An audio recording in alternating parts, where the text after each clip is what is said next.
پر انعقاد پذیر ہے۔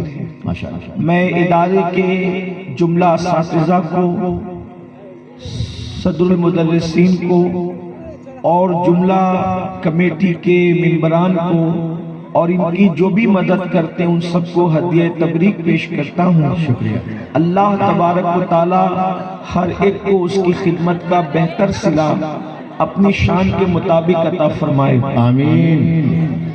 ایک چھوٹا سا پیغام آپ کو پیش کرنا ہے، اگر آپ دل کے کانوں سے سن لیں تو میں بہت کوئی لمبی تقریر کرنے کی بجائے اختصار کے ساتھ کام لیتے ہوئے صرف ایک ہی پیغام آپ کی خدمت میں اپنے اور آپ کے بھلے کے لیے پیش کرنا چاہتا ہوں۔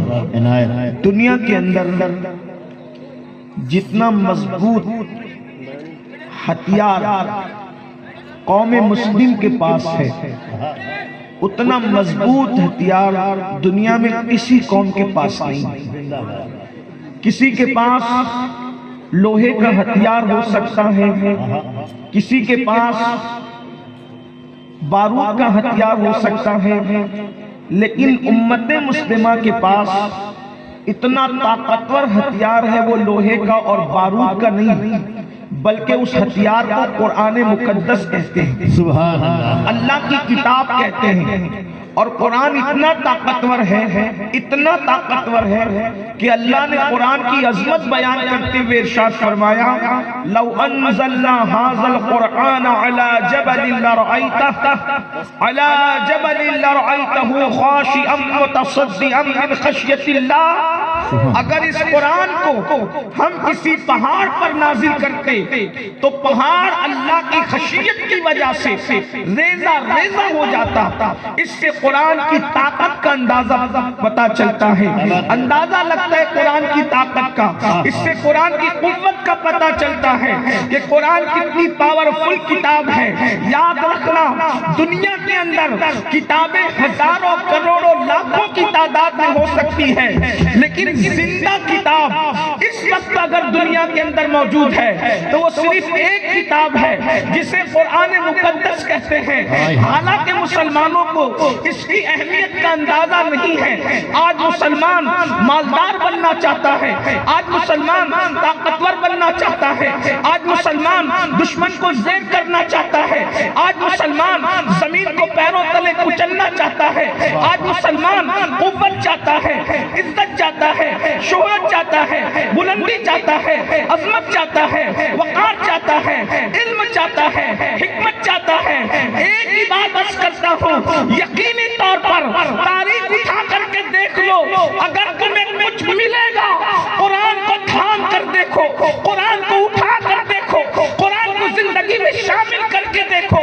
آج سے 1450 سال پرانی تاریخ ہے، وہ عرب کے بوریا نشین جو نمک اور کافور میں فرق نہیں کر پاتے تھے، وہ عرب کے بوریا نشین جو بکریاں چراتے تھے، وہ عرب کے بوریا نشین جو خود راہ پر نہیں تھے، جب انہوں نے قرآن کو تھاما ہے تو جو راہ میں نہیں تھے خدا نے انہیں اوروں کا ہاتھی بنا دیا۔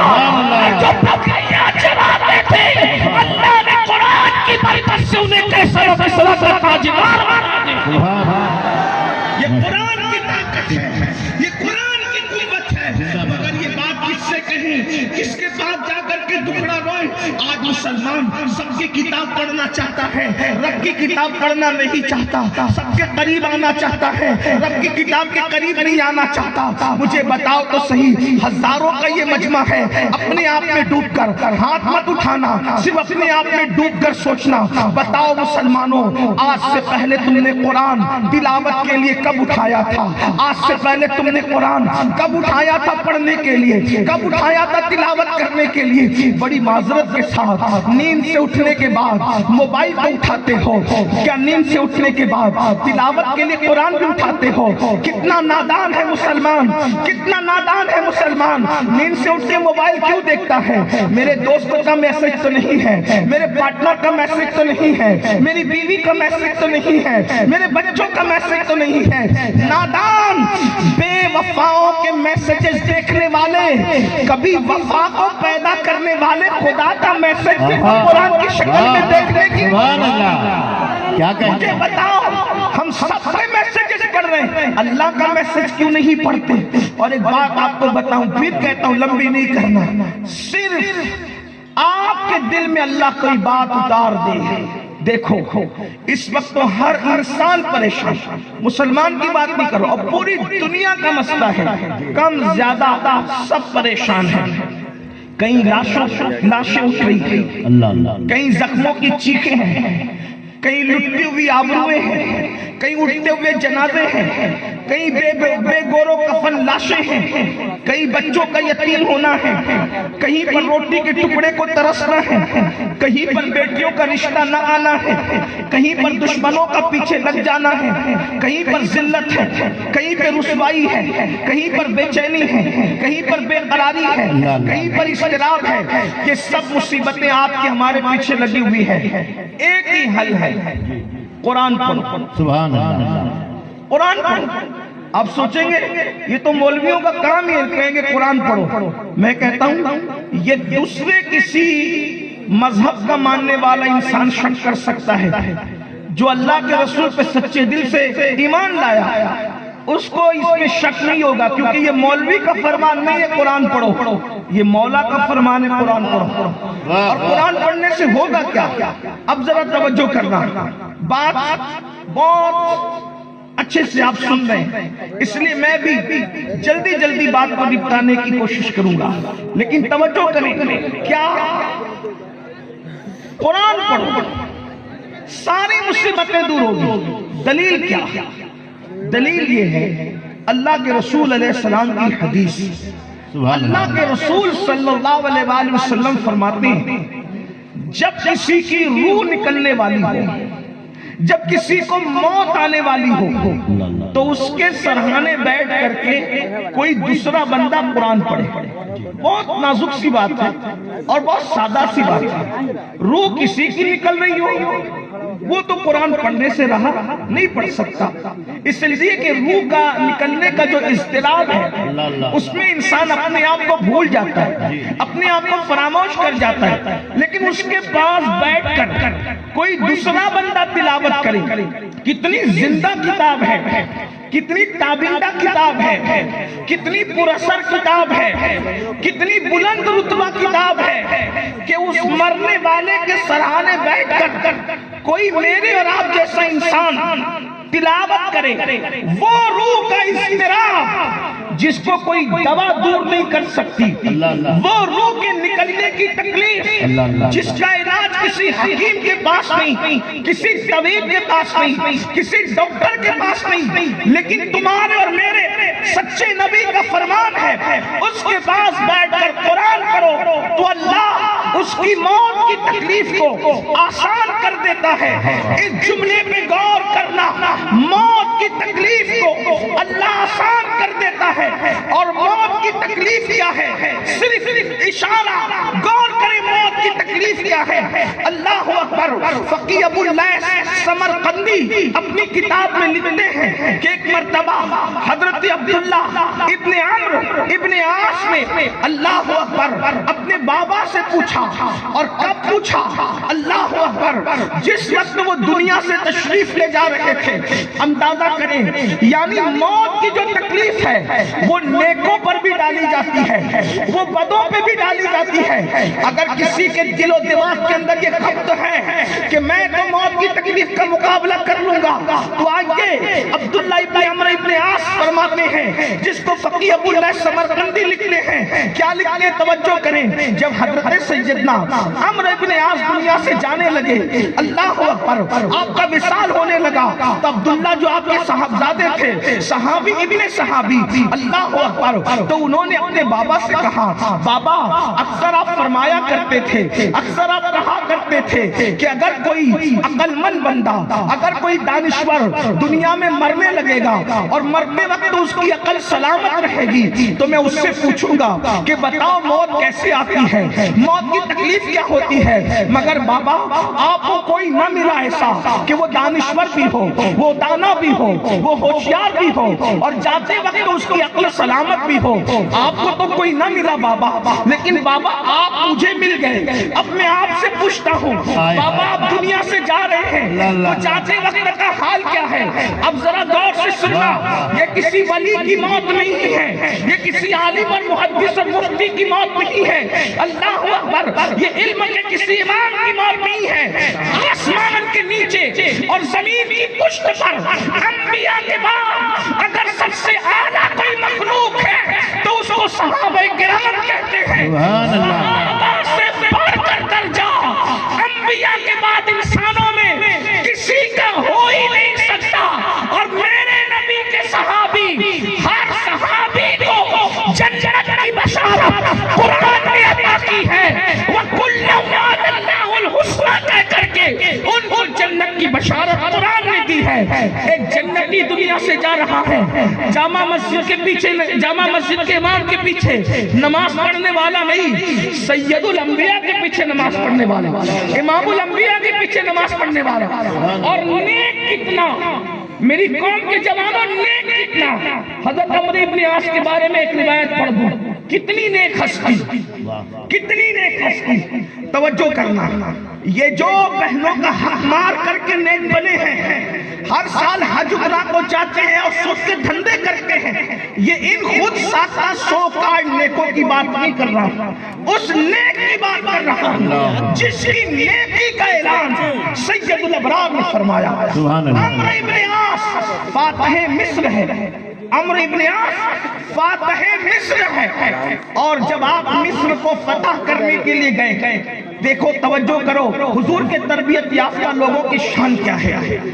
مصر فتح کرنے گئے تو ظاہر سی بات ہے جنگ تھی، مصر کو فتح کرنا تھا، تو جنگل میں خیمے لگے، خیمے جب جنگل میں لگے تو عمرو بن عاص جو لشکر کے امیر تھے ان کا خیمہ بھی لگا۔ لڑائی میں اتنی مدت گزر گئی کہ مصر فتح ہوتے ہوتے ایک کبوتری نے عمرو بن عاص کے خیمے میں گھونسلہ بنا دیا، اور گھونسلہ بنا کر اس میں انڈے دے دیے۔ ظاہر سی بات ہے امیر کا خیمہ خوبصورت بھی تھا، قیمتی بھی تھا، اچھا بھی تھا۔ جب مصر فتح ہو گیا تو مصر فتح ہونے کے بعد امیر قافلہ نے کہا سارے خیمے اکھاڑ دو۔ عمرو بن عاص نے کہا سارے خیمے اکھاڑ دو، سب خیمے اکھڑ گئے۔ کہا امیر آپ کا یہ خیمہ نہیں اکھڑے گا، دور حکومت ہے فاروق اعظم کا، سیدنا عمر ابن خطاب کا دور حکومت ہے، جانشین رسول کا دور حکومت ہے۔ وہاں حال یہ ہے کہ شاعر سے اپنی شان میں اشعار سن کر نذرانہ دینے پر بھی بہت بڑے صحابی کو معزول کر دیا جاتا ہے، میں نام نہیں لوں گا۔ اپنی شان میں شعر سن کر نذرانہ دیا 1000، تو فاروق اعظم نے کہا تم مسلمانوں کے قائد نہیں ہو سکتے، کیوں؟ اگر تم نے یہ بیت المال سے دیا ہے تو تمہیں حق کیا ہے کہ مومنوں کے مال سے اپنی تعریف سن کر کے تم جو ہے وہ کسی کو پیسہ روپیہ دو، اور اگر بیت المال سے نہیں دیا تو تم نے اپنی جیب سے دیا، تو اپنی جیب سے دیا تو تم اتنے مالدار کیسے ہو گئے کہ تم فضول خرچی کرنے لگے؟ جو فضول خرچی کرے وہ مسلمانوں کا قائد نہیں ہو سکتا۔ اب تمہاری سزا یہ ہے کہ تم معزول ہو جاؤ اور اپنی آدھی پونجی، اپنی آدھی دولت تم بیت المال میں جمع کرا دو۔ سلام ہے اس امیر پر جس نے آدھی دولت بطور سزا بیت المال میں جمع کروائی، لیکن سلام ہے اس میرے نبی کے صحابی پر جب امیر نے کہا آدھی دولت جمع کراؤ تو انہوں نے ایک جوتا بھی جمع کرا دیا۔ لینے کے لیے آنے والے نے کہا ایک جوتا کیوں دیتے ہو، نہ آپ کے کام آئے گا نہ کسی کے کام آئے گا۔ تو میرے نبی کے اس صحابی نے کہا کام آئے یا نہ آئے یہ دوسرے نمبر کی بات ہے، نبی کے جانشین نے حکم دے دیا ہے، عمل کرنا میرے لیے ضروری ہے۔ نعرہ تکبیر، نعرہ رسالت۔ یہ اصحاب رسول ہے، لیکن یہاں ایک بات تھوڑی سی عرض کر دوں، خو گرے حمد سے تھوڑا سا گلا بھی سن، خالد ابن ولید جیسی ہستی اپنی شان میں شعر سن کر اگر کسی کو نظر دے دے کرم فرمائی کر کے تو ان کو معذور کر دیا جاتا ہے. امیر المومنین کی طرف سے وہ اپنی آدھی دولت جمع کرا دیتے ہیں. اگر آج کے ان جلسوں کا ماحول امیر المومنین فاروق اعظم دیکھتے ہیں تو آپ کو کہاں رکھتے اور مجھے کہاں رکھتے اس کا خیال کریں. کیا کہنے توجہ کریں, غور فرمائیں. بڑی معذرت کے ساتھ ہم تو اپنے لوگوں کو بٹھا کر کے ان کی شان میں ایسی ایسی کرامتیں پڑھتے ہیں جھوٹی گڑ گڑ کے. اللہ کی پناہ, خالد ابن ولید کی کرامت سب سے بڑی تو یہی ہے کہ حضور ان کو سیف اللہ کہہ رہے ہیں. حضور کے وہ صحابی ہیں, اللہ کی تلواروں میں سے تلوار ہے. ہمارے یہاں حالات بہت بگڑتے جا رہے دن بدن, اور اگر ہم نے شریعت کو نافذ نہیں کیا اور تعویل پر تعویل کرتے رہے تو اتنی دور چلے جائیں گے ہم بدعتوں میں ڈوب کر کے کہ اصل دین کا دامن ہمارے ہاتھ سے نکل جائے گا. اللہ اکبر. اسی لیے میں آپ سے عرض کرتا ہوں, ہزاروں کا مجمع کسی کے دل میں بات اترے. میں نے 50 مرتبہ کہا کہ ایک ایک خطیب کو 50 ہار مت پہناؤ, پھر بھی آپ مانتے نہیں. کم از کم دوسروں کے لیے نہیں مانتے, میں کہتا ہوں میرے لیے تو مان جائیں. ایک لوگ کہتے ہیں اس کو پھول سے کیا نفرت ہو گئی, یہ بدعتی دھنی ہو گیا. میرے عزیز پھول سے نفرت نہیں ہوئی, میں صرف یہ کہنا چاہتا ہوں 50 مت ڈالو, ایک ہی ڈالو. ایک سے بھی توقیر ظاہر ہو سکتی ہے, مہمان نوازی ہو سکتی ہے. کیونکہ میری قوم کے جوانوں ہم اس بات پہ رونا رو رہے ہیں. آپ 50 پھول ڈال رہے ہو, آپ کی بستی کے کئی درجن بچے ایسے ہیں جو اسکول کی فیس نہ بھرنے پر ڈراپ آؤٹ لے چکے ہیں, ان کے پاس پیسے نہیں ہیں. تو یہ ہمارے پھولوں کے ہاروں کو بچا کر آپ ان کی فیس بھر دیجئے آپ کے سال ثواب کے لیے, ہمارے سال ثواب کے لیے. ترجیحات پہ نظر ڈالیے, خدا کی عزت کی قسم اگر مجھے پھولوں میں بھی تول دو تو جو امین القادری ہے وہی امین القادری رہے گا, نہ گھٹے گا نہ بڑھے گا. اور اگر گالیوں میں تول دو گے تو بھی نہ گھٹے گا نہ بڑھے گا. اس لیے کہ جس سے اللہ راضی ہے اس کی عزت کو کوئی گھٹا نہیں سکتا, اور جس سے اللہ ناراض ہے اسے کوئی معزز بنا نہیں سکتا. اس لیے پھولوں پہ توجہ کرنے کی بجائے رضائے الہی پر توجہ کرو, ترجیحات پر توجہ کرو. میری گزارش ہے. تو میں عرض یہ کر رہا تھا, عمرو ابن عاص صحابی رسول فرماتے ہیں میرا خیمہ نہیں اکھڑے گا, ہم سب قلعے میں منتقل ہو جائیں گے. پوچھنے والے نے پوچھا امیر کو کیا جواب دیں گے اگر خیمہ نہ اکھاڑیں؟ تو کہا جتنا خیمے کی رقم لگی ہے وہ میں اپنی جیب سے دینے کے لیے تیار ہوں, لیکن خیمہ اکھڑنا نہیں ہے. تو لوگوں نے پوچھا کیوں خیمہ نہیں اکھڑے گا؟ تو حضرت عمرو ابن عاص کہتے ہیں ایک کبوتری نے گھونسلہ بنا کر اس میں انڈے دے دیے ہیں, اگر خیمہ اکھاڑتے ہو تو گھونسلہ بھی ٹوٹ جائے گا اور انڈے بھی ٹوٹ جائیں گے. اگر تم نے کسی کا گھر اجاڑ دیا تو تمہارے گھر میں سلامت نہیں رہیں گے. مجھے روپیے خرچ کرنا تو گوارا ہے, مگر کبوتری کا گھونسلہ اجڑ جائے مجھے یہ گوارا نہیں ہے. اللہ کے تربیت یافتہ اصحاب ہیں, اتنے نیک لوگ ہیں اتنے کہ جن کو دیکھنے سے جہنم حرام ہو جائے. سبحان اللہ. زیارت کرنے سے, صحابہ کی زیارت سے بھی جہنم حرام ہو جاتی ہے.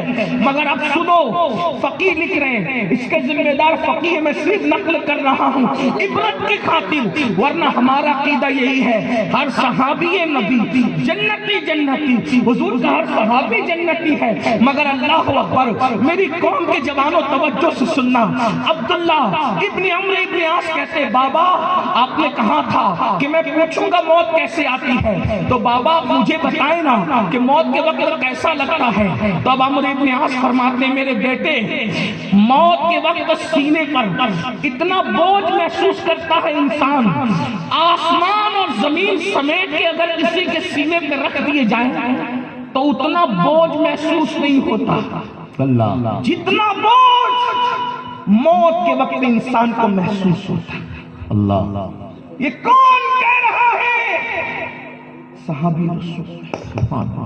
اور یہ تو صحابی ہے, یہ صحابی ان سے اور بڑی حسین, بلکہ سب سے بڑی حسین میرے اور آپ کے آقا محمد رسول اللہ صلی اللہ علیہ وسلم. اما جان سیدہ عائشہ پاک فرماتی ہیں جب حضور دنیا سے جا رہے تھے تو حضور نے اتنی تکلیف برداشت کی کہ اللہ کے رسول کو جو بخار تھا، بخار، اس بخار میں ہم شال اور چادر گیلی کر کر کے پانی میں حضور کے بدن پہ ڈالتے ہیں، اور وہ چند لمحے کے بعد بخار کی شدت کی وجہ سے سوکھ جاتے ہیں۔ حضور علیہ السلام نے ٹھنڈے پانی کے کٹوروں میں ہاتھ رکھے اور ہاتھ میں اپنے پانی اٹھا اٹھا کر کے حضور چہرے پہ مل کے کہتے ہیں موت کی تکلیف بڑی سخت ہے۔ اللہ کس کی بات ہو رہی ہے؟ جس کے لیے کائنات بنی ہے۔ ذرا سوچو، سید الابرار پانی کے کٹوروں میں ہاتھ، یہ تعلیم امت کے لیے تھا بس، ورنہ حضور کے لیے کیا ہے؟ حضور جس کے سرانے آ کے کھڑے ہو جائے اس کی موت آسان ہو جائے، لیکن یہ صرف تعلیم امت۔ بلکہ صوفیہ تو فرماتے ہیں جب موت کی ہلکی سی تکلیف حضور کو محسوس ہوئی تو حضور علیہ السلام نے پوچھا کیا میری امت کو بھی یہی تکلیف ہوگی؟ میری امت کو بھی؟ تو جبریل امین نے عرض کی یا رسول اللہ یہ تو صرف آپ کے لیے اشارہ ہے، آپ کی امت کو اس سے زیادہ تکلیف ہوگی۔ تو میرے آقا نے فرمایا جبریل میرے اللہ سے کہو کہ جتنی تکلیف میری امت کو ہونے والی ہے ساری امت کی تکلیف، توجہ، میری ساری امت کی موت کی تکلیف اللہ مجھ پہ ڈال اور میری امت کی تکلیف اللہ ہلکی کر۔ یہ محبت ہے حضور علیہ السلام کے دل میں امت کے لیے۔ بہرحال یہ الگ سا عنوان ہے، لیکن سوچو، غور کرو میری قوم کے جوانوں، جب نیک لوگ یہ کہہ رہے ہیں، سیدنا موسیٰ کلیم اللہ سے پوچھا گیا خواب میں دیکھ کر موت کسے کہتے ہیں؟ فرمایا زندہ بکرے کی کھال ادھیڑنے سے جتنی تکلیف نہیں ہوتی اس سے زیادہ تکلیف موت کے وقت ہوتی ہے۔ ایک حدیث میں آیا کہ 313 ضربیں اگر تلوار کی ماری جائے کسی ایک آدمی پر تو اتنی تکلیف نہیں ہوتی جتنی تکلیف موت کے وقت ہوتی ہے۔ تو عمرو ابن عاص سرکار فرماتے ہیں کہ ایسا لگتا ہے میرے بیٹے جیسے زمین آسمان کسی نے سینے پہ رکھ دیا، اور پھر فرماتے ہیں انسان جو سانس لیتا ہے نا ناک سے تو ایسا لگتا ہے کہ وہ ناک سے سانس نہیں لے رہا ہے بلکہ سوئی کے ناکے سے سانس لے رہا ہے۔ اور پھر فرمایا میرے بیٹے اگر کسی کے پیٹ میں ببول کا کانٹا چبا دیا جائے اور ببول کا پیڑ اگا دیا جائے اور اس کو نیچے سے کوئی طاقتور انسان کھینچے تو اس کے پیٹ کی اور جسم کی کیفیت کیا ہوگی؟ اس سے زیادہ موت کے وقت تکلیف ہوتی ہے میرے بیٹے، اس سے زیادہ میں تمہیں کچھ نہیں بتا سکتا۔ مسلمانوں بتاؤ زمین اور آسمان کا وزن سینے پہ آنا کیا چیز ہے؟ اللہ اکبر۔ سوئی کے ناکے سے سانس لینا کیا چیز ہے؟ اللہ اکبر۔ ببول کا درخت پیٹ میں اگنے کے بعد اس کو نیچے سے کھینچ کر کے انسان کے جسم کو چھلنی چھلنی کرنا کیا چیز ہے؟ ایسی گھاٹی سے گزرنا پڑے گا۔ یہ بھی آپ کو کہہ دوں جب نیکوں کو اتنی تکلیف سے گزارا جا رہا ہے قرب کی دولت دینے کے لیے تو جو راتوں کو زنا کی فلمیں دیکھتے ہیں ان کو کیسی موت آئے گی؟ جو شراب پیتے ہیں ان کو کیسی موت آئے گی؟ جو زنا کے اڈوں پہ جاتے ہیں ان کو کیسی موت آئے گی؟ جو حرام لقمہ کھاتے ہیں ان کو کیسی موت آئے گی؟ جو جوا کھیلتے ہیں ان کو کیسی موت آئے گی؟ جو لوگوں کا مال ہڑپ کر جاتے ہیں ان کو کیسی موت آئے گی؟ جب نیکوں کی یہ کیفیت ہے تو بدوں کا حال کیا ہوگا؟ مگر سنو سنو مسلمانوں، میرے اور تمہارے سچے سچے صادق و مصدوق نبی فرماتے ہیں اگر موت کے وقت کسی خوش نصیب کو کوئی اچھا قاری مل جائے، قرآن کی تلاوت کرنے والا مل جائے، یہ کہ اس کے سرہانے بیٹھ کے کوئی قرآن پڑھے تو آقا ارشاد فرماتے ہیں قرآن پڑھنے کی برکت سے اللہ موت کی سختی کو آسان کر دیتا ہے، موت کی مصیبت کو دور کر دیتا ہے۔ اب میں ہزاروں مسلمانوں سے پوچھنا چاہتا ہوں جب قرآن پڑھنے کی برکت سے وہ مرنے والا نہیں پڑھ رہا ہے بلکہ کوئی بیٹھ کر بازوں میں پڑھ رہا ہے، کوئی دوسرا پڑھ رہا ہے، تو دوسرے کے پڑھنے سے جب موت آسان ہو جاتی ہے اگر انسان خود قرآن پڑھے تو اس کی زندگی کی آسان نہیں ہو سکتی، اس لیے کہ زندگی کی کوئی مصیبت، زندگی کی کوئی مصیبت موت کی مصیبت کی طرح نہیں ہے. تو جب موت کی مصیبت قرآن کی برکت سے دور ہوتی ہے، موت میں مصیبت دینے والا کون؟ موت میں مصیبت دینے والا کون؟ اللہ. موت میں مصیبت مسلط کرنے والے کون؟ فرشتے. موت میں تکلیف پہنچانے والے کون؟ فرشتے. اب بتاؤ میرے آقا علیہ السلام کی دیوانوں، جب فرشتوں کی تکلیف قرآن کی تلاوت کی برکت سے دور ہو جاتی ہے، تو اگر تمہارا دشمن تمہیں تکلیف پہنچانے پر آئے اور تم قرآن پڑھو تو دشمن کی تکلیف کیوں نہیں دور ہو سکتی؟ زندگی کی تکلیف کیوں نہیں دور ہو سکتی؟ مگر بڑی معذرت کے ساتھ آپ سب پڑھنا چاہتے ہیں، قرآن نہیں پڑھنا چاہتے. ارے قرآن پڑھ کر کے دیکھو.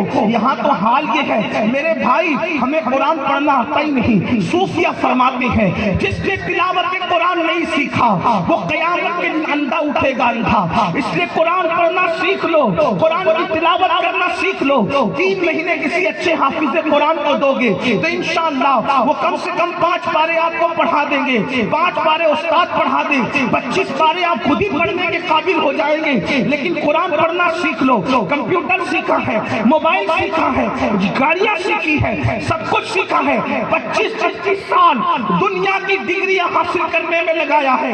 3 مہینے قرآن پڑھنے میں لگا دے. قرآن بھی سیکھ لو، قرآن پر عمل بھی کر لو. مجھے بتاؤ مسلمانوں، آج ہماری زندگیوں میں قرآن کہاں ہے؟ اس لیے کہ جسے قرآن پڑھنا نہیں آتا وہ قرآن پر عمل کب کرے گا؟ آج مسلمان اگر مصیبتوں سے نجات چاہتے ہیں تو آؤ قرآن پڑھو. بڑے سے بڑا طاقتور اگر تمہارے قدموں میں نہ جھکائے تو پھر کہنا. ڈاکٹر اقبال نے بیان کیا کہ اللہ اکبر، ایک نوجوان خاتون ہے، وہ مسلمان ہو جاتی ہے اپنے شوہر کے ساتھ. اس کے بھائی کو پتہ چلتا ہے کہ میری بہن مسلمان ہو گئی، اور وہ بہن اللہ اکبر جو کبھی بھائی کا سامنا بھی نہیں کرتی تھی، بھائی کے سامنے کھڑے ہونے کی ہمت بھی نہیں رکھتی تھی، جب بھائی کو پتہ چلا تلوار لے کر کے بہن کے دروازے پر آیا، دروازے پہ دستک دی تو بھائی کو کی آواز سن کر بہن اور بہنوئی نے قرآن چھپا دیا. اللہ اکبر. اس کے بعد وہ آ کر کے بہن کو مار مار کر جوان کہتا ہے بتا تو کیا پڑھ رہی تھی، بتا تو کیا کر رہی تھی. بہن نے بات ادھر ادھر کرنے کی کوشش کی مگر وہ جوان نہ مانا تو اللہ اکبر بہن بہنوئی کو مارنے لگا. اس وقت بہن نے کہا تھا عمر تو جس خطاب کا بیٹا ہے اسی خطاب کی بیٹی میں بھی ہوں. تو میری جان تو لے سکتا ہے، میرا ایمان نہیں لے سکتا. اس دن اس جوان کو احساس ہوا کہ قرآن کی قوت کیا ہے جو بہن کھڑے ہونے کی ہمت نہیں کرتی تھی. آج وہ بہن مجھے چیلنج کر رہی ہے. قرآن کی طاقت کیا ہے، قرآن کی قوت کیا ہے. اور پھر اس کے بعد مجبور ہو کر اس جوان نے کہا بتاؤ کیا پڑھ رہے تھے؟ تو بہن نے کہا تو مشرک ناپاک ہے، پہلے تو غسل کر.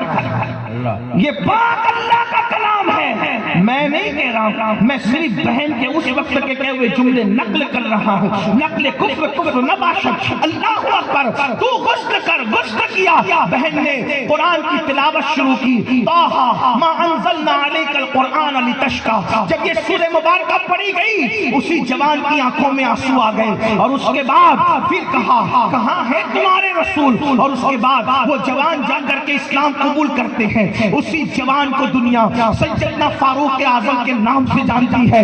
اب اقبال یہ بیان کرتے ہوئے نتیجہ نکالتے ہیں، کہتے ہیں مسلمان کی بیٹی تو نے قرآن پڑھا تو عمر جیسا بہادر اسلام کو مل گیا، عمر جیسا بہادر اسلام کے دامن میں آ گیا. اللہ اکبر. عمر جیسا شخص ملا کیسے؟ قرآن کی برکت سے. اگر کاش آج مسلمانوں کی بیٹیاں قرآن پڑھنے لگ جائے تو دنیا میں کوئی فاروق اعظم کی طرح تو نہیں ہے، لوگ اسلام کے دامن میں آنے پہ مجبور ہو جائیں گے. میرے بھائیوں، میری بہنوں، آؤ قرآن کی طرف. قرآن انقلابی کتاب ہے، قرآن زندہ کتاب ہے. ہم نے قرآن کو چھوڑ دیا. بڑی معذرت کے ساتھ یہ بھی کہتے ہیں ہمیں استادوں کے وظیفے یاد ہیں، ہمیں پیروں فقیروں کے وظیفے یاد ہیں. قرآن کی صورتیں کیوں نہیں پڑھتے؟ میرے بھائیوں، قرآن کی صورت سنت سے بڑھ کر کوئی وظیفہ نہیں. اگر ڈاکٹروں نے کہہ دیا لا علاج بیماری ہے 41 بار سورہ فاتحہ پڑھو اس میں شفا ہے. بچہ کچھ لوگ یہ کہتے ہیں نہیں مولانا ہماری زبان میں تاثیر نہیں اور یہ نہیں اور وہ نہیں. میں آپ سے صرف اتنا کہنا چاہتا ہوں اگر یقین کے ساتھ قرآن پڑھو تو آج بھی قرآن کی تاثیر وہی ہے, قرآن کا اثر وہی ہے. میرے بھائیو ایک دور وہ تھا مسلمانوں کی مسجد کے سامنے غیر مسلم عورتیں اپنے بچوں کو لے کر کے کھڑے رہتی تھی تاکہ یہ کوئی مسجد سے نکل کے دم کریں گے تو بچوں کو شفا ہو جائے گی, اور بچوں کو شفا ہو جاتی تھی. وجہ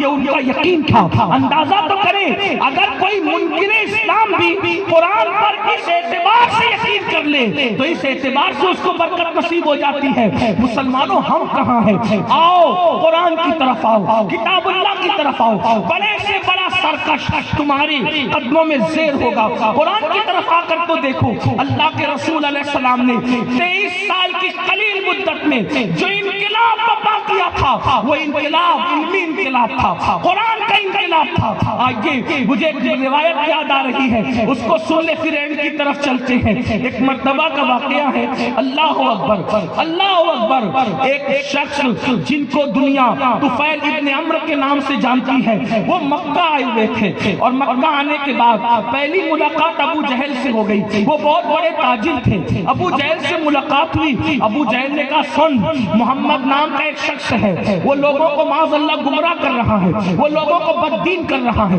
وہ لوگوں کو اپنے باپ داداؤں کے مذہب سے دور کر رہا ہے. ایک کام کرو تم ان کے قریب مت جانا, اگر ان کے قریب جاؤ گے تو ان کا جادو تم پر چل جائے گا.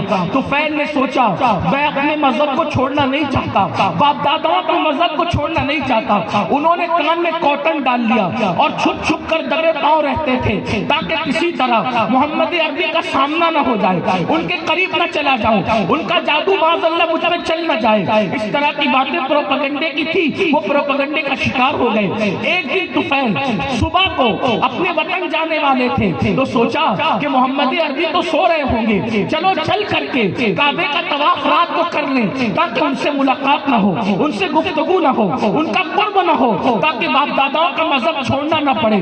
اللہ اکبر. جیسے ہی طفیل نے حتیم میں طفیل نے مطاف میں قدم رکھا دیکھ خوبصورت سی آواز آئی. اللہ اکبر. طفیل نے سوچا آواز اتنی خوبصورت ہے, کلام اتنا خوبصورت ہے تو پڑھنے والا کتنا خوبصورت ہوگا.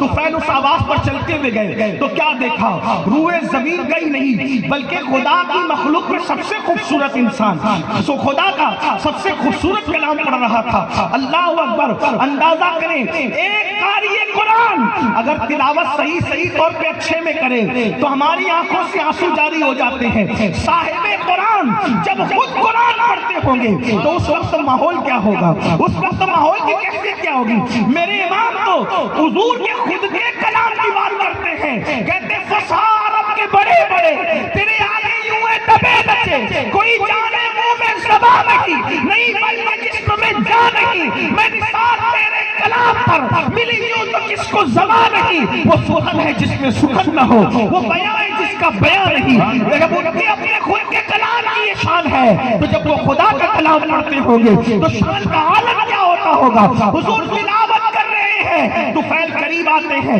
تلاوت سنتے ہیں, پوچھتے آپ کون ہیں, کہا میں ہی تو محمد ہوں. کیا پڑھ رہے ہو؟ اللہ کا کلام قرآن پڑھ رہا ہوں. تو فیل کہتے ہیں واللہ میں بھی شاعر ہوں, میں بھی پڑھا لکھا ہوں. آپ جو کلام پڑھ رہے ہیں وہ کسی انسان کا کلام معلوم نہیں ہوتا بلکہ یہ تو کسی غیبی قوت کا کلام معلوم ہوتا ہے. نہ یہ نظم ہے نہ یہ نثر ہے, خدا جانے یہ کیا ہے. اندازہ فرمائیں قرآن کی قوت کیا ہے, قرآن کی طاقت کیا ہے. تو فیل ابن عمرو مسلمان ہو گئے اور یہ تو 1400 سال پرانی بات ہے. 9/11 کے بعد جب امریکہ کی وہ عمارت ٹوٹی تھی ایک پروپیگنڈا کیا گیا, مسلمان دہشت گرد. اب ظاہر سی بات ہے بولنے والے تو بولیں گے, لیکن مسلمانوں کو چاہیے کہ اپنے کردار سے بتاؤ کہ ہم کیا ہیں. سبحان اللہ. صوفیہ کی تعلیم پھیلاؤ. دیکھو غریب نواز نے 90 لاکھ کو کلمہ پڑھایا, ایک کے بھی منہ پہ تماچا نہیں مارا. کسی کے گال پہ تماچا مارے بغیر 90 لاکھ کو مسلمان کیا غریب نواز زندہ باد. آپ اندازہ فرمائیں، اندازہ کریں. بہرحال ہنگامہ ہوتا ہے. تو اس وقت ایک عیسائی راہب کی بیوی جو بہت بڑی لکھی تھی، توجہ کرنا قرآن کیا ہے، ایک عیسائی راہب کی بیوی جو بہت بڑی لکھی تھی، اس کو قرآن دیا گیا کہ ہمیں مسلمانوں کو شکست دینا ہے علمی میدان میں، مذہبی میدان میں، کیونکہ ان کا کہنا یہ ہے کہ قرآن اللہ کی کتاب ہے، تم قرآن میں غلطیاں نکالو، معاذ اللہ قرآن میں معاذ اللہ غلطیاں نکالو، پوائنٹ آؤٹ کرو اور ہمیں بتاؤ. پوری دنیا میں ہم مسلمانوں کو چیلنج کریں گے کہ دیکھو تمہارے قرآن میں اتنی غلطیاں ہیں. اس کے بعد وہ عیسائی راہب کی بیوی خود عیسائی تھی، کرسچن تھی وہ، اور بہت تعصبی تھی. جب قرآن لے کے بیٹھی غلطیاں نکالنے کے لیے تو قرآن میں کہاں غلطی مل سکتی تھی. جب وہ سورہ نساء پر آئی اور سورہ نساء میں اس نے عورتوں کی عظمت کو پڑھا، اس لیے کہ لوگ تو کہہ رہے تھے عورتوں کو 2 نمبر کا درجہ دیتے ہیں، عورتوں کو پیچھے رکھتے ہیں، عورتوں کو حقیر سمجھتے ہیں، عورتوں کو قید میں رکھتے ہیں. جھوٹ تو جھوٹ ہوتا ہے نا، فریب تو فریب ہوتا ہے نا، مکر تو مکر ہوتا ہے نا، دجل تو دجل ہوتا ہے نا، حقیقت حقیقت ہوتی ہے. لوگ پھولوں پہ پیرا بٹھا سکتے ہیں، اس کی خوشبو پہ پیرا نہیں بٹھا سکتے. جب وہ سورۃ النساء پر آئی اور اس میں عورتوں کے احکامات کی شان کو پڑھا تو ابھی پورا قرآن بھی نہ پڑھ سکی تھی، وہ کلمہ پڑھ کے مسلمان ہو گئی اور یہ کہنے لگی کسی مذہب میں عورت کو وہ مقام نہیں دیا جو مذہب اسلام نے عطا فرمایا ہے. نعرہ تکبیر، نعرہ قرآن آج بھی لوگوں کو جو ہے وہ ہدایت دے رہا ہے، ہدایت کی جھونکے چل رہے ہیں، نصیبیں ہدایت چل رہی ہے اور لوگ مسلمان ہو رہے ہیں. یورپ کی دنیا میں، امریکہ کے اندر اور دوسری دنیا میں لوگ ہمیں مسلمانوں کی تقریریں سن کے مسلمان نہیں ہو رہے، مسلمانوں کو دیکھ کے مسلمان نہیں ہو رہے، بلکہ قرآن پڑھ کے مسلمان ہو رہے ہیں. بلکہ اپنے علماء کی دعا لینے کے لیے بتاؤں، دیکھو دنیا میں کوئی بھی کتاب ہوگی وہ ایک سبجیکٹ پر ہوگی، ایک عنوان پر ہوگی. مثال کے طور پر کوئی قانون کی کتاب ہے تو اس میں صرف قانون ہوگا. اسی طرح کوئی ادب کی کتاب ہے تو اس میں ادبی شاہکاریں ہوں گے. اگر کوئی شاعری کی کتاب ہے اس میں صرف شاعری ہوگی. اسی طرح جغرافی کی کتاب ہے اس میں صرف جغرافی ہوگی. لیکن میں پڑھے لکھے لوگوں کی توجہ چاہتا ہوں، ذرا دھیان دینا مسلمانوں، میری قوم کے جوانوں، جو قرآن اپنے پاس ہے اس کی شان کیا ہے. اگر وکیلوں کی کتاب میں شاعری آ جائے تو پھر کیا ہوگا؟ پوری کتاب جو ہے وہ اللہ اکبر بے مزہ ہو جائے گی. جغرافی میں اللہ اکبر اگر لطیفے لکھ دیے جائے تو کیا حالات ہوں گے. اسی طریقے سے اگر سائنس کے اندر ریاضی کو گھسیٹ دیا جائے کیا کیفیت ہوگی. پوری کتاب چوچو کا مربع بن جائے گی. مگر یہ تنہا قرآن کا معجزہ ہے کہ قرآن ایک کتاب ہے اور ہزاروں سبجیکٹ پہ بات کرتا ہے. ایک آیت کے بعد دوسری آیت کے اندر مضمون دوسرا ہے مگر ربط پہلی آیت سے قائم رہتا ہے. قرآن کا ربط نہیں ٹوٹتا، بلکہ قرآن کیا ہے، کبھی خدا کی رحمت کا ذکر کرتا ہے پھر فوراً عذاب کا ذکر کرتا ہے مگر ربط قائم رہتا ہے. اس کے بعد کبھی ستاروں کی انجمن کا ذکر کر رہا ہے، کبھی شفق کا جمال بیان کر رہا ہے، کبھی افق کی سرخیاں بیان کر رہا ہے، کبھی بلکھاتی ہوئی ندیوں کا تصور دے رہا ہے، کبھی تتلیوں کا باغپن بیان کر رہا ہے، کبھی بکریوں کا جالا بیان کر رہا ہے، کبھی پرندوں کی اڑان بیان کر رہا ہے، کبھی سمندر کی طغیانی بیان کر رہا ہے، کبھی دریاؤں کی روانی بیان کر رہا ہے، کئی پھولوں کی مہک بیان کر رہا ہے، کئی جنت کا باغ بیان کر رہا ہے، کئی نہروں کا تصور بیان کر رہا ہے، کئی حوروں کی بڑی بڑی آنکھوں کا ذکر کرتا ہے، کہیں پر جان جان کے فرشتوں کا ذکر کرتا ہے، کہیں پر حوروں کے جوبنوں کے ابھار کا ذکر کرتا ہے، کہیں پر خدا کے عذاب کا ذکر کرتا ہے، کہیں پر قصہ بیان کرتا ہے تو احسن القصص سورہ یوسف بیان ہو رہی ہے، کہیں پر ابراہیم و نمرود کا ذکر آ رہا ہے، کہیں پر سلیمان و بلقیس کا ذکر آ رہا ہے. ایک کتاب ہے، اتنے مضامین ہیں لیکن کہیں پچ پچ کی پیدا نہیں ہوتی. پڑھتے جاؤ ایمان کو تازہ کرتے جاؤ، پڑھتے جاؤ ایمان کی کھیتی ہری ہوتی چلی جائے گی. اللہ اکبر، یہ قرآن ہے. قرآن کے اندر مضامین تو دیکھیں. اللہ اکبر، قرآن نے علم ریاضیات بھی بیان کیا، علم فلکیات بھی بیان کیا، جغرافی کے علوم بھی بیان کیے، سائنسی علوم بھی بیان کیے، موسمیات کا علم بھی بیان کیا۔ ایک کتاب ہے، ایک کتاب میں اتنے علوم ہیں، اسی لیے مسلمان آج پیچھے اس لیے اس نے سب کی کتاب پڑھا، رب کی کتاب نہیں پڑھی۔ آؤ قرآن تھام کے دیکھو، قرآن تھام کے دیکھو، تم سے زیادہ ذہین کوئی نہیں ہوگا، تم سے بہتر پڑھا لکھا کوئی نہیں ہوگا، قرآن پڑھ کے دیکھو۔ دیکھیے ایک قرآن ہے، میں مثال اب تھوڑی سی دینے لگا ہوں اختتام پر۔ ایک قرآن ہے، دنیا کی کسی کتاب میں کیسے چلنا چاہیے یہ بھی بیان ہے۔ قرآن دیکھیے اللہ بات کیسے کرے، بات کیسے، قرآن کیا کہتا ہے؟ وَقُولُوا قَوْلًا سَدِيدًا، لوگوں سے میٹھی میٹھی باتیں، سیدھی سیدھی باتیں کرو، بات کرو میٹھی میٹھی، حتیٰ کہ فرعون سے بھی بات کرو، آئے ہائے اللہ اللہ، فرعون جیسے مغرور سے بھی بات کرو۔ تو قرآن حضرت موسیٰ ہارون کو کیا کہہ رہا ہے؟ ان سے نرم گفتگو کرنا، مطلب دنیا میں کوئی کتنا ہی بڑا ظالم ہو سکتا ہے، فرعون جیسا تو نہیں ہو سکتا، اس سے بھی نرم گفتگو کرو۔ نرم گفتگو میں کیا ہوتا ہے؟ بات بھی بن جاتی ہے اور دل میں جگہ بھی بن جاتی ہے۔ نرم گفتگو کا اثر کیا ہے؟ بات بھی بنتی ہے اور دل میں جگہ بھی بنتی ہے۔ اس کی ایک مثال پیش کریں، سننا چاہتے ہیں؟ تھک تو نہیں گئے؟ سرے شام سے بیٹھے، اب رات کی سیاہ زلفیں کمر سے نیچے لٹکنے کو ہے، اور ہم لوگ قرآن کی بات کر رہے، اتنا فکری عنوان، اتنا علمی عنوان، اور مجھ جیسا ایسا بندہ جسے کچھ بھی نہیں آتا، لیکن پھر بھی ایک کاوش ہے۔ توجہ کرو، نرم گفتگو کا اثر کیا ہوتا ہے؟ سننا چاہتے ہیں؟ پیش کریں، دیکھیے اپنا مخالف بک بک کرے، تم اچھے الفاظ کا انتخاب کرو۔ پہلے تو ایک بات میں تمہیں بتاؤں، صوفیہ کا لہجہ کیا ہے، پھر اس کے بعد ہم سیرت کی طرف چلتے ہیں۔ ایک بہت بڑا نام ہے تصوف کی دنیا میں، خواجہ بندہ نواز گیسو دراز، دکن کے کتب ہیں۔ اب دیکھو ہم لوگ تو ماں بہن کی تولنے لگتے ہیں نا، تھوڑی تھوڑی بات میں، دو سائیکل ٹکرا جائے تو ماں بہن کی، یہ مسلمانیت نہیں ہے جس پہ تم اور ہم جی رہے ہیں، یہ مسلمانیت نہیں۔ مسلمانیت کیا ہے؟ صوفیہ کو دیکھو، صوفیہ کے نزدیک ابے بولتے، ابے بولنا بھی منع ہے، یہ ادب سے گرا ہوا لفظ ہے ابے، کیا کہنے ہیں، اور کس کو ابے نہیں بول سکتے؟ تو سرکار بندہ نواز دلی گئے ہوئے تھے، ان کے بہت بڑے دوست عالم بھی تھے، حکیم بھی تھے، ان کا نام نہیں لیتا، کچھ لوگوں کو برا لگے، بہت بڑے عالم تھے، حکیم تھے۔ ان کے پاس ایک غیر مسلم آیا، اس کا نام تھا بنو، تو اس حکیم اور عالم صاحب نے کہا ابے بنو، تو جب وہ چلا گیا تو چونکہ اصلاح کرنی ہو تو اکیلے میں کرنا چاہیے، سب کے سامنے نہیں۔ جب وہ چلا گیا تو اکیلے میں سرکار بندہ نواز نے کہا مولانا آپ اتنے بڑے عالم ہو کر ابے کہتے ہو، ابے کہہ رہے ہو، تو آدمی اپنی شرمندگی مٹانے کی کچھ تو کوشش کرتا ہے، حضرت وہ کافر تھا نا اس لیے میں نے اس کو ابے کہہ دیا۔ بندہ نواز سرکار کہتے ہیں مولانا وہ کافر تھا نا، آپ تو مسلمان،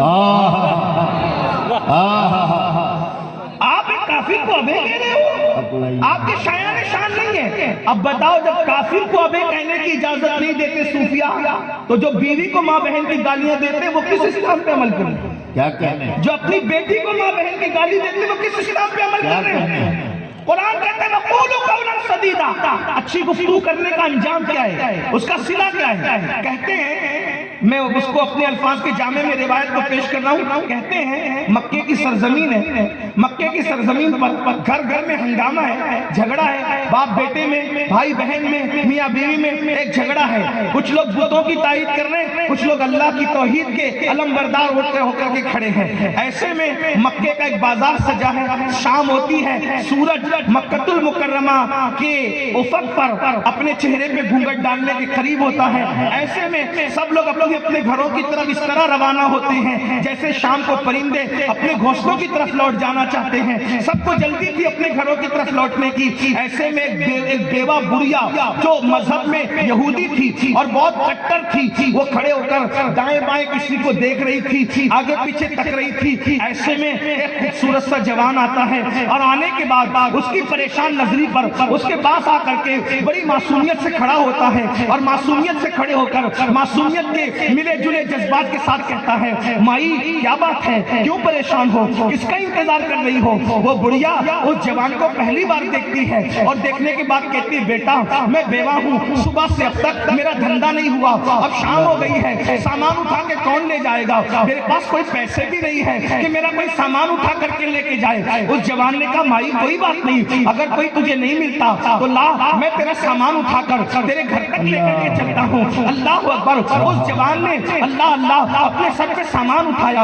اگر اس جوان کا نقشہ کوئی مجھ سے پوچھے کہ اس جوان کا نقشہ تو بتا، نام نہیں بتاتا نقشہ تو بتا، تو میں نقشہ یوں پیش کر سکتا ہوں جس کے ماتھے شفاعت کا صحرا رہا، وہ جبین سعادت پہ لاکھوں سلام، نیچی آنکھوں کی شرم و حیا پہ درود، اونچی بینی کی رفت پہ لاکھوں سلام، پتلی پتلی گلے گلے کی پتیاں، ان لبوں کی نزاکت پہ لاکھوں سلام، ہاتھ جس شخص کو اٹھا گلی کر دیا، موجے پہرے سماحت پہ لاکھوں سلام، جس سے تاریخ دل جگمگانے لگے اس چمک والی عینت پہ لاکھوں سلام۔ اللہ اکبر۔ دل سمجھ سے بڑا ہے مگر یوں کہوں، دل سمجھ سے بڑا ہے مگر یوں کہوں، دل سمجھ سے بڑا ہے مگر یوں کہوں، ان چہرازے وحدت پہ لاکھوں سلام۔ اللہ اکبر۔ وہ چل جائے تو شان یہ ہے، بھائی قرآن کھا کے گزر کی قسم، اس خود ماں کی حرمت پہ لاکھوں سلام۔ وہ دہن جس کی بات ہر وحی خدا، چشمہ علم حکمت پہ لاکھوں سلام۔ وہ زبان جس کو سب کن کی کنجی کہے، اس کی نافذ حکومت پہ لاکھوں سلام۔ کل جہاں مل کو چوکی روٹی کے ساتھ اس شکم کی قناعت پہ لاکھوں سلام۔ وہ جوان تھا جوان جس کو قدرت نے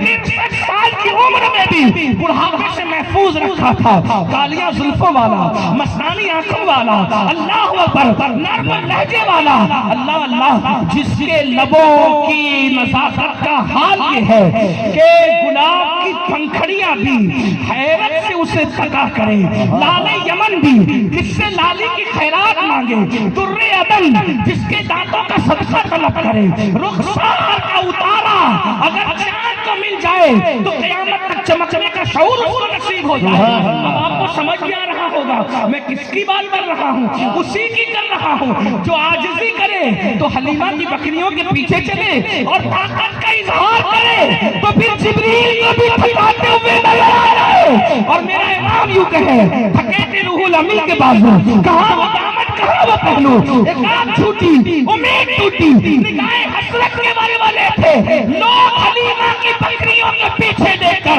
اپنی جگہ کیوں کہہ دیتے ہیں، ذرا جبریل کے آگے آگے جانا بھی تو دیکھا کرے، تصویر کا ایک رخ کیوں دیکھتے ہیں، ذرا رخ بھی تو دیکھا کرے۔ اللہ اکبر۔ جو عاجزی کرے تو ابو بکر صدیق کی ابتدا میں بظاہر ان کی امامت پر مہر لگانے کے لیے کھڑے ہو جائے، عاجزی کرے اور پھر شان دکھائے تو کم و بیش 1,24,000 انبیاء مسجد اقصی میں جس کے پیچھے کھڑے ہو، نماز اقصی میں تھا یہی صرف ایام مانی کی اول آخر ہے، دست بدنام و پیچھے عادل جو سلطنت آگے کر گئے تھے، آگے ہے عاجزی کرے تو بکری کا دودھ دو دیتے ہیں، اور شان کا اظہار کرے تو پھر درختوں کو اپنے پاس بلا لیتے ہیں، ستون ہندانہ کو جنت عطا کر دیتے ہیں۔ کیا ہستی ہے، کل خسرو کے انداز میں کہتے آفا کہا کر دیدم مہر بتا ورزیدم بسیار خوبا دیدم، لیکن تو چیزیں دی گئی، اور میرے امام کے انداز میں کہے اللہ کی سرساب قدم شان ہے، یہ انسان ہے، انسان وہ انسان ہے، یہ قرآن میں ایمان بتاتا ہے انہیں، ایمان یہ کہتا ہے میری جان ہے، میرے ایمان کے انداز میں کہے سرسابہ قدم ہے، تلے سلطان زمن پھول، لب پھول، دہن پھول، سکن پھول، بدن پھول، واللہ جو مل جائے میرے گل کا پسینہ، مانگے نہ کبھی عطر، رفیق چاہے دلن پھول، دندانوں لبو زلف، رخ شاہ کے فدائی ہے، دور عدم لال یمن مشک قرآن پھول، دل اپنا بھی شہدائی ہے، اس ناخن پاکا اتنا بھی مہر نہ پہ میں چرخے کون پھول، وہ کمال حسن حضور ہے، یہ گمان نقص جہان ہے، یہی پھول خاص سے دور ہے، یہی شمع ہے کہ دعا ہے، کروں تیرے نام پہ جا پیدا، نفس ایک جا دو جہاں پیدا، دو جہاں سے بھی نہیں جیب ہے، کروں کیا کرارا جا رہی، سب سے اولا والا ہمارا نبی، سب سے بالا والا ہمارا نبی، سب سے اولا کا پیارا ہمارا نبی، دونوں عالم کا دولا ہمارا نبی خلق سے اولیاء، اولیاء سے رسول اور رسولوں سے اعلیٰ ہمارا نبی بجھ گئی جس کے آگے سبھی مسئلے شمع وہ لے کر آیا ہمارا نبی کون دیتا ہے دینے کو منہ چاہیے دینے والا ہے سچا ہمارا نبی اس کو کھاتا ہے جس کے نمک کی قسم وہ ملی ہے دیدار ہمارا نبی شاعروں سے معذرت کرتے ہوئے آج آپ کا کام میں کر لیتا ہوں سرور کہوں کہ مالک مولا کہو تجھے باغ خلیل کا گلے زیبا کہو تجھے حرمہ نصیب ہوں تجھے امید کے کہوں جانے مراد جانے تمنا کہوں تجھے تیرے تو وصف عیب تنائی سے بری حیران میرے شاہ میں کیا کہوں تجھے کہنے کی سب کچھ ان کے سنا خان کی خاموشی چپ ہو رہا یہ کہہ کے میں کیا کہوں تجھے لیکن رضا میں خاتم سکن خالق کا بندہ خلق کا آقا کہوں تجھے ایسی ہستی ایک بے کس ایک بے بس ایک یہودی ایک عاشق بوڑھی عورت کے سامنے کھڑا ہے اس کا سامان اٹھا کر اس کے سامنے کھڑا ہے بڑھیا ٹوٹی جھوپڑی کے پاس رکتی ہے بیٹے یہی میرا گھر ہے سامان اتارا اور بڑی معصومیت کے ساتھ لبوں کو تبسم دیتے ہو یاد رکھنا ایئر ہوسٹس کی طرح بتکلف مسکرانے کی اداکاری تو سب کرتے ہیں کہنے ہیں بتکلف کا جواب نہیں واہ واہ بتکلف کا جواب واہ اس لیے کہ ایئر ہوسٹس جتنا ہنستے ہیں یہ لوگ مجبوراً آج بھی لوگ مجبوراً مسکراتے ہیں لوگ اور صحیح طور پر کھلے کھلے دل سے مسکرانا بھی عبادت ہے کیونکہ وہ نبی کی سنت ہے دل سے مسکراؤ گے تو سب مسکرائیں گے کیوں جس کی تسکین سے روتے ہوئے ہنس پڑے اس تبسم کی عادت پہ لاکھ اس خوبصورت ترین ہستی نے مسکرا کے کہا مائی اچھا میں چلتا ہوں بوڑھی عورت نے کہا رک تجھے کچھ کہنا چاہتی کیا کہنا چاہتی ہے مائی کہا میرے پاس پیسے نہیں آپ کہیں گے پیسوں کا دور کہاں تھا میں نے کہا سمجھنے سمجھانے کے لیے باتیں ایسی ہی کی وہ درہم و دینار کا دور تھا سکوں کا دور تھا چاندی سونے کے سکے تھے لیکن میں کہاں سے لاؤں اپنے کسان بھائیوں کو سمجھانے کے لیے اپنے بچوں کو سمجھانے کے لیے وہ میرے بچے وہ میرے بھائی وہ میری مائیں اور بہنیں جو بیچاری درہم و دینار کو انہوں نے کبھی خواب میں بھی نہیں دیکھا میں ان کو الجھا کیوں نہ میں تو یہ چاہتا ہوں کہ اتنی سستی اتنی آسان اور اتنی ہلکی بولی بولوں تاکہ بچوں کو بھی سمجھ میں آ جائے بوڑھوں کو بھی سمجھ میں آ جائے کسانوں کو بھی سمجھ میں آ جائے مزدوروں کو بھی سمجھ میں آ جائے اس لیے کہ میں منبر پر آپ سے علم کی سند لینے تھوڑی آتا ہوں میں تو حضور کی غلامی کرنے آتا ہوں اور مقصد یہی ہے کہ آپ تک پہنچ جاؤں اور اللہ کرے اگر میں پہنچ رہا ہوں تو اللہ پاک میری یہ نوکری کو حضور کی بارگاہ میں قبول کر لے وہ خوبصورت سا جوان جس کی حسنوں اور رانائیوں پر کائنات کا حسن قربان ہے اس نے مسکراتے ہوئے کہا اچھا مائی میں چلتا ہوں بڑھیا نے کہا روک تو بڑا سیدھا سادہ دی اور بھی کچھ کہا اس نے لیکن میں نہیں کہی اللہ کہ کچھ ادب کے تقاضے بھی تو بڑا سیدھا سادہ دکھ رہا ہے میں تجھے مزدوری نہیں دے سکتی لیکن تیری جھولی میں الفاظ کے کچھ بوجھ کو ضرور منتقل کر سکتی ہوں میری بات سن تیرے جیسے جوانوں کی مکیوں کو ضرورت ہے ایک وصیت اور نصیحت سن لے کام آئے گی جی مائی کیا بات ہے کہ مکے میں ایک جوان ہے وہ عبد المطلب کا پوتا عبداللہ کا بیٹا ہے وہ یتیم ابو طالب ہے اس نے جہاں نبوت کا اعلان کیا ہمارے خداؤں کو ہمارے مذہبوں کو برا کہتا ہے بیٹا میں نے سنا ہے کہ اس کی زبان میں اتنی تاثیر ہے جو جاتا ہے اسی کا ہو کے رہ جاتا ہے اللہ اس کے قریب کبھی مت جانا ورنہ اس کا اثر تجھ پہ بھی پڑ جائے گا تیرے جیسے جوانوں کی ہمیں ضرورت ہے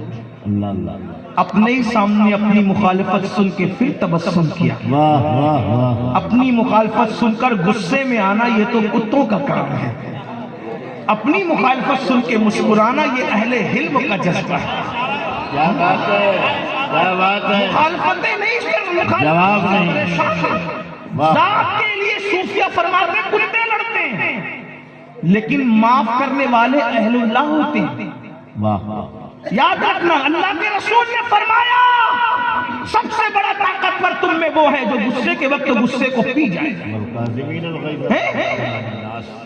اپنے سامنے اپنی مخالفت کو سن کے مسکرا کے کہتے ہیں مائی کیا تم نے اس محمد کو دیکھا جس کی مخالفت کر رہی ہے؟ نہیں دیکھا بیٹا، اس کی گفتگو سنی ہے؟ نہیں سنی، بس بات اتنی ہے۔ پھر حضور کے گفتگو کا انداز دیکھیں، وہ سخن ہے جس میں سخن نہ، وہ بیان ہے جس کا بیان نہیں۔ فرمایا مائی جس محمد کی مخالفت تم کر رہی ہو، اگر میں یہ کہہ دوں کہ وہ محمد میں ہی ہوں تو تم کیا کہو گی؟ اس نے کہا واللہ اگر تو وہی محمد ہے تو پھر میں بھی کلمہ پڑھ کر تیری امت میں داخل ہو جاؤں۔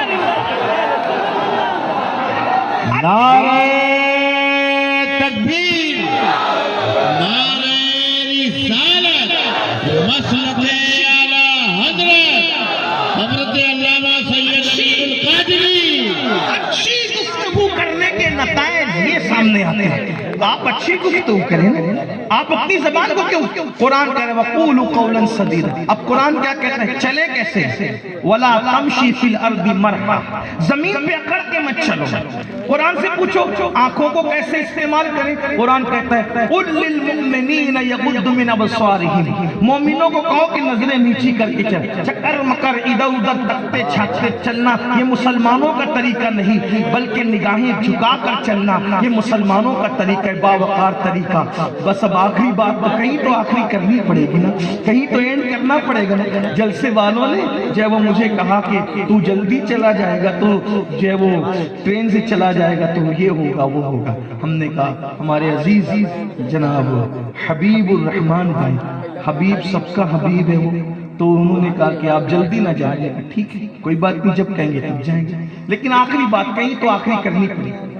نظریں جھکا کر چلنے کی برکت کیا ہے؟ کیا بات ہے؟ حدیث پاک میں آیا ہے جو نگاہوں پہ کنٹرول کرے گا اللہ اس کے دل میں ایمان کی حلاوت پیدا کرے، زندہ ایمان باد۔ کی چاشنی پیدا کرے۔ جو نظروں پہ کنٹرول کر لے آقا فرماتے ہیں میں اس کو جنت کی بشارت دیتا ہوں۔ جو نظروں پہ کنٹرول کر لے اللہ کے رسول علیہ الصلوۃ والتسلیم ارشاد فرماتے ہیں اللہ اس کو عبادت میں لذت عطا فرمائے گا۔ بس آخری بات آپ شاید کہیں سنا ہوگا، یہاں بھی سن لیں، نظروں کی بات آئی ہے کنٹرول کی۔ جب بیت المقدس، آج بیت المقدس کا بڑا درد لے کے آپ بیٹھے ہیں، صرف ویڈیو جو ہے وہ شیئر کرتے ہیں، کچھ اپنے اندر تبدیلی بھی لانے کی میرے بھائیوں کوشش کرو۔ دیکھو میں آپ کو ایک بات کہوں، دنیا آج کیا کہہ رہی ہے، ہم اپنے بچوں کو یہ دیں گے وہ دیں گے وہ دیں گے۔ میں نے یہ بھی سنا دنیا میں کسی ایک ملک کی بات نہیں، دنیا کے اسپیکروں کو ہم سنتے ہیں نا تو لوگ کیا کریں ہم اپنے بچوں کو ہتھیار دیں گے تو مسلمان جذبات میں آ رہا ہے۔ میں نے مسلمانوں کو کیا کہا پتہ ہے، لوگ ہتھیار دے رہے ہیں نا دنیا میں، اپنے بچوں کو دینے دو، نتیجہ وہ بھگتیں گے۔ آپ کو اپنے بچوں کو ہتھیار نہیں دینا آج کی تاریخ میں، بلکہ آپ کو اپنے بچوں کو قلم دینا ہے۔ اس لیے کہ ہتھیار انقلاب لائے گا یہ ضروری نہیں ہے، لیکن قلم کا انقلاب ضرور آئے گا۔ اس لیے میری گزارش ہے بچوں کو قلم دو۔ اگر تمہیں 8 گھنٹے کمانے کی بجائے تمہیں 16 گھنٹے محنت کرنی پڑے تو محنت کرو۔ اپنے بچوں کو جاہل مت رہنے دو، اپنے بچوں کو ان پڑھ مت رہنے دو۔ ڈاکٹر بناؤ، انجینئر بناؤ، جج بناؤ، سائنسداں بناؤ، کیونکہ آپ اچھا آپ کیا کہتے ہیں مولانا نوکری نہیں ملتی، ہم نوکری کے لیے بچوں کو نہیں پڑھاتے، یہ بات دماغ سے بہت اچھی بات ہے۔ ہم اپنے بچوں کو انسان بنانے کے لیے، اللہ کے حکم پر عمل کرنے کے لیے۔ دیکھو پڑھے لکھے کی گفتگو اور ان پڑھ کی گفتگو میں فرق ہے، پڑھے لکھے کا کھانا ان پڑھ کے کھانے میں فرق ہے، پڑھے لکھے کا بیٹھنا ان پڑھ کے لکھنے میں بیٹھنے میں فرق ہے۔ اپنے بچوں کو اعلیٰ تعلیم دو اور نوکری مت ڈھونڈو، اتنی صلاحیت پیدا کرو کہ نوکریاں تم کو تلاش کریں۔ اب لوگوں کی ضرورت بن جاؤ، مسلمانوں لوگوں کی ضرورت بن جاؤ، ضرورت، اس لیے کہ لوگ بوجھ مت بنو، بوجھ ضرورت بنو۔ بوجھ مارا جاتا ہے، ضرورت پالی جاتی ہے۔ دیکھو کیڑے تو کیڑے ہی ہوتے ہیں نا میرے بھائی، کیڑے کیڑے ہوتے ہیں۔ ابھی برسات ہوگی کالے کالے بدبودار کیڑے ہوں گے، جلسے میں بھی یو پی میں آؤ اور کہیں جاؤ راجستھان وغیرہ میں بارش کے بعد تو بدبودار کیڑے، اس کو ہٹانے بھی ڈر لگتا ہے کہ ادھر پیر ٹچ ہوا ادھر بدبو شروع، ادھر ہاتھ لگایا ادھر بدبو شروع۔ ایسے کیڑے مارے جاتے، کیڑا کیڑا کیڑا کیڑا کیڑے مارے جاتے ہیں۔ لیکن ایک کیڑا وہ بھی ہے جس کو ریشم کا کیڑا کہتے ہیں، ریشم کا کیڑا فارم بنا بنا کر پالا جاتا ہے۔ بھائی کیڑا تو ایک ہی برادری کا ہے نا، کیڑا ایک ہی برادری، یہ مارا جا رہا ہے وہ پالا جا رہا ہے، کیوں؟ تو یہ کیڑے میں بدبو ہے، یہ بوجھ ہے، یہ محفل خراب کرتا ہے، اور وہ بھی کیڑا ہے مگر اس سے ریشم نکلتا ہے، لوگوں کو فائدہ ہوتا ہے۔ تو پتا چلا لوگوں کو نقصان پہنچانے کی بجائے لوگوں کو فائدہ پہنچانے والے بنو، لوگ تمہیں مارنے کی بجائے پالنے پہ مجبور ہو جائیں گے۔ جو ریشم کا کیڑا پالتے ہیں نا، اپنے بچوں کو روٹی دینے کی اتنی فکر نہیں کرتے جتنا ریشم کے کیڑوں کو غذا کھلانے کی فکر کرتے ہیں۔ اس لیے جب وہ کیڑا اگر ضرورت بن جائے تو کیڑا لوگ پالنے پہ مجبور ہے۔ تم تو اشرف المخلوقات ہو، بوجھ مت بنو، بدبودار مت بنو، گناہوں کی بدبو سے نکلو، جرائم کی بدبو سے نکلو، گندگی کی بدبو سے نکلو، اور اللہ اکبر پاپ کی بدبو سے نکلو، اور آ جاؤ لوگوں کی ضرورت بنو، بوجھ اٹھاؤ، مدد کرو، امداد کرو، لوگوں کو پڑھاؤ، تو آپ ضرورت بنیں گے، لوگ آپ کو عزت کی نظر سے دیکھیں گے۔ تو جو بات آخری عرض کرنے چلا تھا نظر کی حفاظت کی، بیت المقدس جب فتح ہوا، صلاح الدین ایوبی بیت المقدس فتح کرتے ہیں، عیسائی لوگ کہتے ہیں کہ صلاح الدین ہم تمہیں چابیاں دے دیں گے۔ اتفاق سے 26 رجب تھی جس دن چابیاں دی، لیکن ایک شرط ہے، چابی جب دیں گے تو ہماری بیٹیاں تمہارے کو ویلکم کرے گی، استقبال کرے گی۔ تو صلاح الدین نے کہا کوئی بات نہیں، کتنا یقین تھا ان کو اپنے احباب پر، ٹھیک ہے۔ جب جانے لگے تو انہیں مکر اور فریب کا یقین تھا کہ یہ ہمارے ساتھ فریب کریں گے، عورتوں کو ننگا کھڑا کریں گے، ہمارے بچے بگڑیں گے۔ جب بھی ظالم نے مسلمانوں کے ایمان پہ حملہ کرنا چاہا تو عورت کو استعمال کیا۔ اب بھی عورت استعمال ہو رہی ہے دنیا میں۔ صلاح الدین ایوبی نے تقریر کی، خبردار، اتنی محنت کی ہے تم نے، کسی لڑکی پہ نظر مت ڈالنا، نظر جھکانا۔ قرآن کہتا ہے قُلْ لِلْمُؤْمِنِينَ يَغُضُّوا مِنْ أَبْصَارِهِمْ، اور حضور کا تصور کرتے ہوئے گزرتے چلے جائیں۔ ساری لڑکیاں دائیں بائیں کو کھڑی تھی، سر جھکا کر مسلمان جوان گزر، وہ جوان تھے میرے بھائی، سب جوان گزر رہے تھے۔ جب سب گزر گئے لڑکیوں نے بہت کوشش کی کہ ہمیں یہ جوان دیکھیں، نہیں دیکھتے۔ ایک بات بتاؤں آپ، دیکھو گے تو دنیا اترائے گی، نظر پھیر لو گے تو دنیا پیچھے پیچھے آئے گی۔ کیا بات ہے، کیا بڑا جملہ ہے، زندہ باد۔ دنیا کو اترانے کا موقع مت دو، دنیا کو پیچھے آنے کا موقع دو۔ کیوں؟ ارے تیرے حسن پر کیوں فدا ہوں، میرے پاس تو وہ حسن والا ہے جس کے حسن کی قسم حسن بھی کھاتا ہے، جس کے حسن ہے، جس کے نمک کی قسم، جس کے حسن کی قسم حسن بھی کھاتا ہے، جس کے حسن کی قسم خدا یاد فرماتا ہے، جس کے حسن کی قسم قرآن اٹھاتا ہے۔ اتنا حسن والا جب میرا محبوب ہے تو پھر مجھے کسی اور سے کیا لینا۔ حضرت استاد زمن مولانا حسن بریلوی نے بڑی اچھی غزلیہ نعت لکھی، کہتے ہیں کرے چارہ سازی زیارت کسی کی، بھرے زخم دل کے ملاحت کسی کی، اور کہتے ہیں عجب پیاری پیاری ہے صورت کسی کی، عجب پیاری پیاری ہے صورت کسی کی، مجھے کیا